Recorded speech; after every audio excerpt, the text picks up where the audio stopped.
کون سے مسائل ہمارے ضلع ہری پور کی خواتین کو درپیش آ رہے ہیں؟ ساتھ کون سی NGO نے آپ کو اسپانسر کیا؟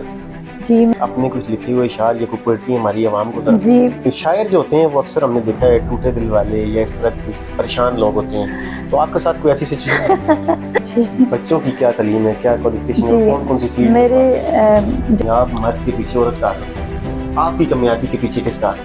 آپ کے ہسبینڈ کا؟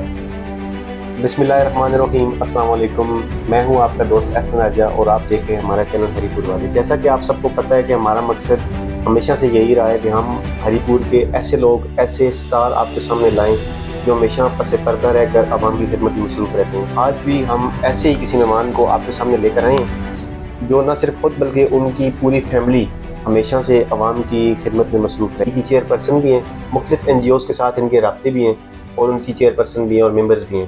تو آج ہم ان سے جانیں گے کہ عوام کے لیے ان کی کیا خدمات ہیں اور خاص طور پر لیڈیز کے لیے ان کی کیا خدمات ہیں۔ وعلیکم السلام، کیسی ہیں آپ؟ اللہ کا شکر جی۔ پہلے تو آپ کے چینل کا شکریہ، آپ نے مجھے اس قابل سمجھا، آج آپ میرے گھر تشریف لائے ہیں، بہت بہت شکریہ۔ میں شروع سے ایک سوشل ورکر تھی اور رہوں گی انشاءاللہ، تو لیکن میں نے باقاعدہ آغاز 2009 میں کیا تھا ایز اے سوشل موبلائزر کے طور پہ۔ سنگی کو میں نے جوائن کیا تھا اور میں نے کڑلی چکار کشمیر تک میں کام کر کے آئی ہوئی ہوں، اور اس کے بعد میں وہیں پہ تھی تو مجھے سیو دی چلڈرن سے کال آ گئی، پھر میں نے سیو دی چلڈرن میں ایز اے فیلڈ کوآرڈینیٹر میں نے جوائن کیا، اور میں جب تک وہ KP میں ادارہ رہا NGO تو میں اس میں کام کرتی رہی۔ پھر جو ہی وہ ختم ہوا تو ضلع کونسل کی ممبر بنی، پھر میں اس کی جو سوشل ورکر کی کمیٹی تھی اس کی چیئر پرسن بنی، اس کی بجٹ کی جو کمیٹی تھی اس میں ایز اے ممبر کام کیا، اور میں نے حجرہ نمبر 1 ہے اس میں مطلب ہے میں نے 30 لاکھ کا فنڈ لگایا، مختلف بور دیے اور کچھ اسٹریٹ لائٹس میں نے اپنے ولیج پانڈک میں لگوائیں۔ تو میرا مقصد یہی ہوتا تھا کہ میں جتنا بھی ہو سکے خواتین سے ریلیٹڈ جو ایشوز ہوں ان کو میں ہاؤس میں لاتی تھی۔ میجورٹی میں آپ نے کیا دیکھا ہے کہ کون سے مسائل ہمارے ضلع ہری پور کی خواتین کو درپیش آ رہے ہیں؟ جی خواتین کے تو کافی سارے مسئلے ہیں، آپ کو پتہ ہے پاکستان میں مطلب برابری کی سطح پہ لانے کے لیے ہمیں بہت محنت کرنے کی ضرورت ہے۔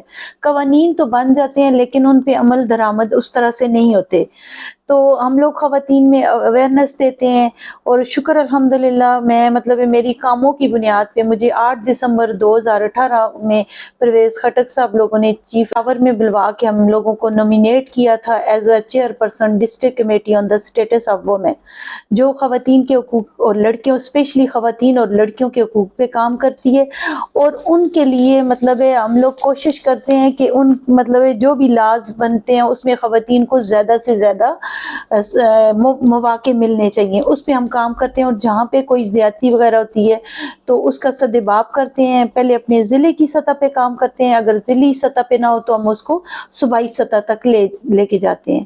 اس کے علاوہ جی میں LCA میں جو لوکل کونسل ایسوسیشن ہے اس کی میں بورڈ کی ممبر بھی ہوں، اور اس کی ایک نیشنل کمیٹی ہے میں اس کی بھی ممبر ہوں۔ اچھا، جو آپ کی یہ جو کمیٹی ہے بکار نسواں کمیٹی، اچھا جس طرح کہ ہمارے ہری پور میں اکثر آپ نے دیکھا ہوگا کہ ہسبینڈ وائف کے زیادہ کیسز رونما ہو جاتے ہیں، جی ان کے بارے میں بات اتنی ہوتی نہیں جتنی بڑھائی جاتی ہے، اور میرا خیال ہے مرد کوئی برا نہیں ہوتا۔ میں امریکہ تک گئی ہوں، وہاں کی صوبائی اور قومی اسمبلی کی خواتین ممبر سے ملی ہوں، تو جب میں نے ان کی حالت دیکھی تو میں نے کہا آپ کی تو ہم سے بھی بری حالت ہے، ہمارے مرد تو ہمیں مطلب بہت خیال رکھتے ہیں، اگر 100 مرد ہیں تو اس میں 5 مرد خواتین کا خیال نہ رکھتے ہوں گے، باقی 95 مرد جو ہیں وہ خواتین کے حقوق کا خیال رکھتے ہیں۔ اور ہمارے معاشرے میں سمجھتی ہوں مرد برا نہیں ہوتا، اس کو خواتین کے خلاف بڑھا چڑھا کے پیش کیا جاتا ہے، جو میرے خیال میں پہلی خواتین ایسی ہیں جو مردوں کی فیور میں۔ جی میں بالکل ہوں، ویسے تمہاری جہاں بھی کسی سے ملاقات ہوئی ہے نہیں وہ یہی ہوا ہے کہ مرد نے یہ کر دیا، مرد نے وہ کر دیا، نہیں تو ایسے نہیں۔ اس کے دیکھیں پیچھے ڈیئر اس طرح سے ہے کہ مطلب حقائق پہ مبنی بات کرنی چاہیے۔ میں تو سمجھتی ہوں کہ اس دور میں مرد زیادہ مظلوم بن گیا بنسبت عورتوں کے، بالکل تو یہ مختلف جگہوں پہ مختلف حقائق ہیں، بہت ظلم بھی خواتین پہ ہوتے ہیں، لیکن اس میں کچھ کوتاہی خواتین کی بھی ہوتی ہے۔ سیاست بھی آپ جی کا تعلق ہے، اس بارے میں ہمیں تھوڑا سا بتائیں کہ اس بارے میں، اس معاملات میں آپ کی ابھی تک کیا خدمات ہیں ہماری جو علی پور کی عوام ہے؟ جی بالکل، جب میں ضلع کونسل میں تھی تو ہمارے ساتھ 15 خواتین تھی۔ یقین مانیں جب بجٹ پیش کیا جاتا ہے، ظاہر ہے جس دن بجٹ پیش کیا جاتا تھا اس دن تو کوئی بات نہیں ہوتی تھی، لیکن بجٹ کے بعد مطلب ہے آپ نے بات چیت کرنی ہوتی ہے، اس پہ آپ ایک ایک چیز دیکھتے ہو، یہ بجٹ ٹھیک ہے نہیں ہے، یہ ہمارے حساب سے بنا ہے کہ آپ یقین مانیں خواتین کو ایک دو کے علاوہ کوئی بولتی ہی نہیں تھی، مرد ان کی گیلری میں بیٹھے ہوتے تھے، لیکن یہ اس کی بات نہیں کرتی۔ یہ تو چلیں، یہ تو آپ کو جو مشکلات ہیں یہ آپ نے بتائی ہیں، جو عوام کو مشکلات درپیش آ رہی ہیں، جو آپ نے مسائل حل کی ہیں اپنے محلے کے، علاقے کے، وہ کیا ہیں؟ جی میں بتاتی چلوں کہ جو ملا رمضانی میں نے اجرا نمبر 1 بنایا ہے، یقین مانو شہر کی مطلب مہنگی یہ جگہ ہیں، 30-35 لاکھ تک مرلہ جگہ ہے، تو لوگوں کے چھوٹے چھوٹے گھر ہیں، 3-3 4-4۔ تو جب میں نے سوچا کہ یہ مطلب ہر ایک کی اپروچ نہیں ہو سکتی، یہ کمی خوشی انسان کرتا ہے، تو یہ بے حد ضروری ہے کہ ہم مطلب اس کو ایسی جگہ بنائی جائے۔ وہ سرکاری TMA کی جگہ تھی، پرانی تھی، لیکن اس پہ میں نے دوبارہ سے اپنے ضلع کا فنڈ لگا کے 30 لاکھ کا فنڈ لگا کے سارا اس کو سیٹ کیا۔ اب وہاں پہ شادیاں بھی ہو رہی ہیں، فوتکیاں بھی ہو رہی ہیں، NGOs کے پروگرام بھی ہو رہے ہیں، میلادیں بھی ہو رہی ہیں، اور فری، کسی کا کوئی مطلب اس کے چارجز نہیں ہے، اور مطلب لوگوں کو بڑی سہولت جو میرے بس میں تھا وہ میں نے کیا۔ اس کے علاوہ میڈم آپ نے انٹرنیشنل ٹور بھی ہم نے دیکھے ہیں سوشل میڈیا پہ، کافی آپ انٹرنیشنل آپ نے ٹور بھی کیے ہیں، تو وہ کون سی NGOs کے ساتھ، کون سی NGOs نے آپ کو اسپانسر کیا؟ جی میں LCA کی BOG ممبر تھی، تو اس کے تھرو GIZ نے مطلب ہمیں جرمنی کا 2019 میں ہمارا ایک اسٹڈی ٹرپ تھا، جس میں مطلب DSP اور AC حضرات لوگ، یہ ہم 15-16 بندوں کی ایک رکنی کمیٹی تھی، اور جو LCA کے پریزیڈنٹ ہیں حمایت اللہ معیار صاحب، تو وہ ہمارے ساتھ تھے۔ وہاں ہم لوکل گورنمنٹ کا سسٹم دیکھنے گئے تھے کہ وہاں پہ کیا ہو رہا ہے اور ادھر کیا ہے۔ پھر اس کے بعد میرا IVL، وہاں کی خواتین میں اور یہاں کی خواتین میں کیا فرق آپ جی نے پایا؟ وہاں مطلب آپ کو بتاتی چلوں کہ میرا سیکنڈ وزٹ جو ہوا تھا وہ USA کی گورنمنٹ کی طرف سے تھا۔ IVLP پروگرام کے تحت ہم لوگ کچھ MPS خواتین ہمارے ساتھ تھیں، جس میں آسیہ خٹک، زینت صوبائی، وہ سوابی ولی، اور اس طرح اور کچھ ممبرس تھیں، تو میں تھی۔ تو وہاں پہ ہم لوگوں نے امریکہ میں وزٹ کیا، وہاں مختلف صوبائی اور قومی اسمبلی کی ممبر خواتین سے ملے، وہاں کی ساری اسمبلیوں کے دیکھا۔ تو میں سمجھتی ہوں کہ وہاں بھی خواتین کے ایسے ہی ایشوز ہیں، جو بظاہر ہمیں نظر آتا ہے کہ یہ بڑے ماڈرن ہیں یا ان کے مسئلے نہیں ہوں گے، تو یقین مانے خواتین نے کہا ہے جس دن ہم نہیں کماتے ہیں تو ہم اس دن بھوکے سوتے ہیں۔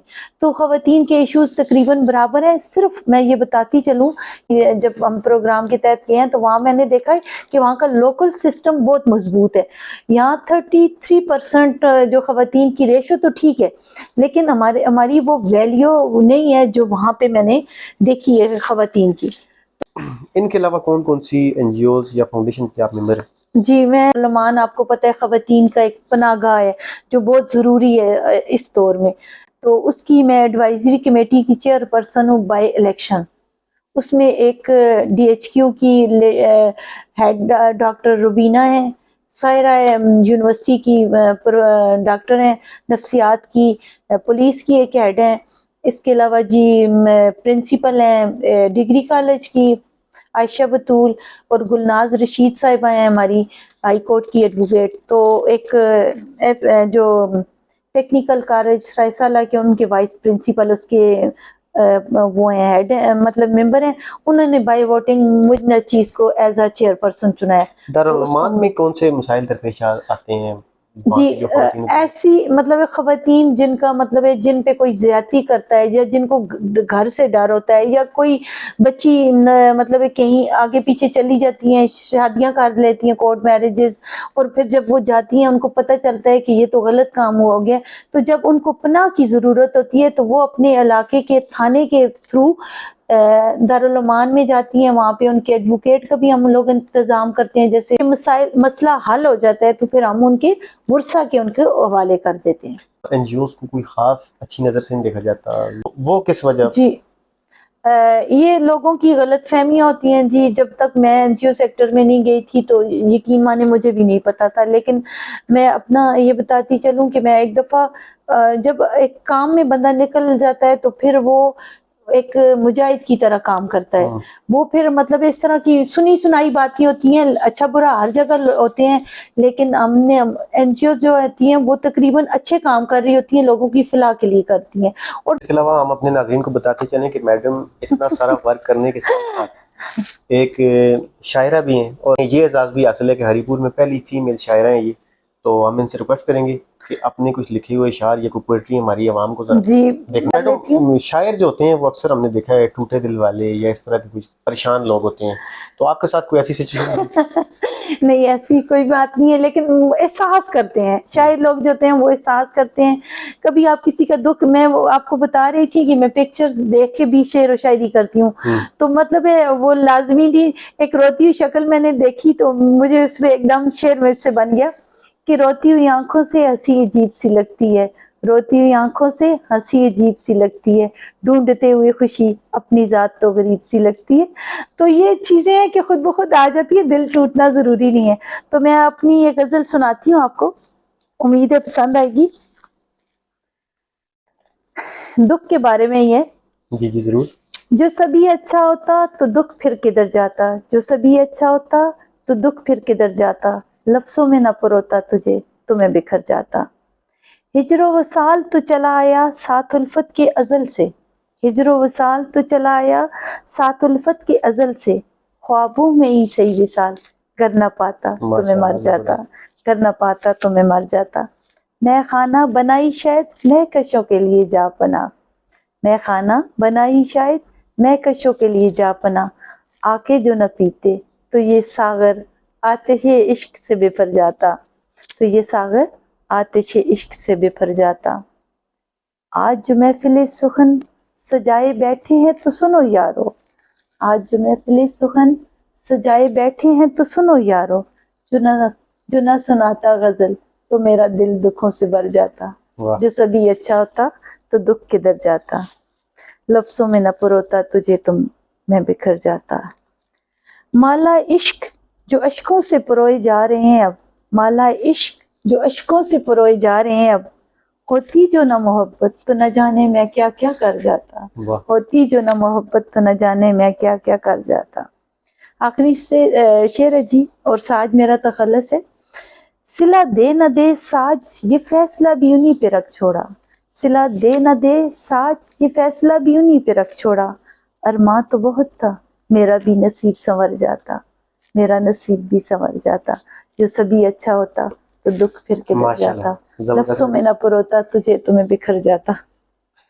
بس اللہ کی طرف سے ہوتا ہے، جب تک مجھے کچھ یہ الہام ہوتا ہے کہ اب لکھنا چاہیے، تو میں جب تک وہ غزل نہ لکھ لوں تو میں سارے کام چھوڑ وہ بڑی حساس طبیعت کے مالک ہوتے ہیں، ایسے ہی ہے تو ان کے لیے جگہ کا ہونا اس طرح کا بالکل ایسے ہی ہے جی.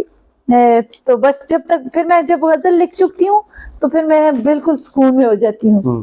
حمدی کے بارے میں تھوڑا سا بتائیں کہ آپ کے بچوں کی کیا تعلیم ہے، کیا کوالیفیکیشن ہے، کون کون سی فیلڈ میں؟ میرے جو ہسبینڈ ہے، میں انہی کی وجہ سے آج آپ کے سامنے بیٹھی ہوئی ہوں.